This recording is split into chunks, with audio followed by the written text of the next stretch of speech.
Like, it's not. Yeah, looks the same as if the earthquake was yesterday. So we were there, we did medical clinics, and because my mom went, and so did another doctor named Matt, and so they were able to treat over 200 patients in like the 4 days they were doing clinics, which was really awesome. But for those who aren't medically trained, you move rocks or play with kids. So I moved a fair share of rocks, and they're really heavy in Haiti. The rocks here are really light, guys. Just if you like pick up a boulder here and you pick up a boulder there, like there's gonna be a difference. I don't know why. I'm not a geologist, but I played with a lot of kids, and I meant to like put pictures together or something, make a little slideshow, but I'm really lazy, so that didn't happen. But they're really, really cute, and they're really sweet, and they all think that white people look really funny. And on like the third day, they figured out that if you poke my skin, like the pigment goes away for a second. So there was like 80 kids coming up like, oh cool, look, she turns even whiter if you poke her. So they're really sweet though, and they're like kids here. They want to play with your hair and hold your hand and climb on you. And at the school we were staying at, there's a slide. There's actually 2 slides, which is awesome because there's like 100 kids there. So they asked me to go down the slide, which is like half the size of the slide in America, narrow-wise. Like it's only like 6 inches wide. It's so small. So I'm like trying to scoot down the slide. But that's really not the point of why I'm talking to you guys. So sorry about that little anecdote.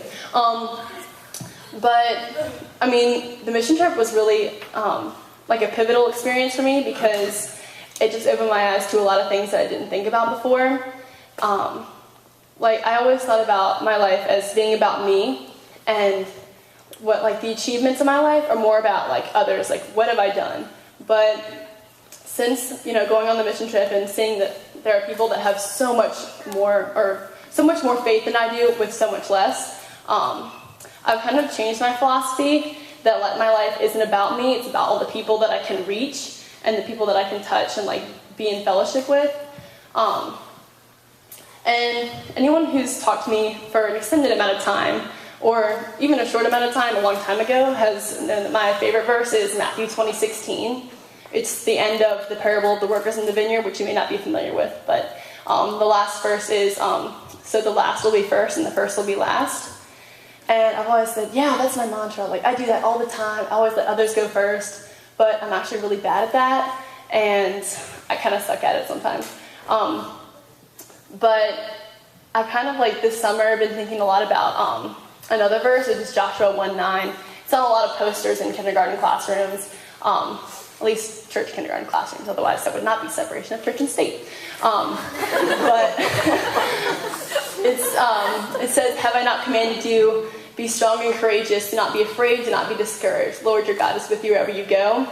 And it took me going to some rough places, like Haiti and even like school these 2 weeks, to realize that that's so important to be courageous, because you can't let others go first, and you can't lower yourself, and you can't really serve without a lot of bravery. It's really, really hard, because you get between what's right and what's easy, and it's ridiculously difficult, at least for me, to choose. Like, even if I'm talking to someone and they're being really mean about someone else, it's so easy for me to just say like, oh yeah, she's awful, like I hate her or whatever.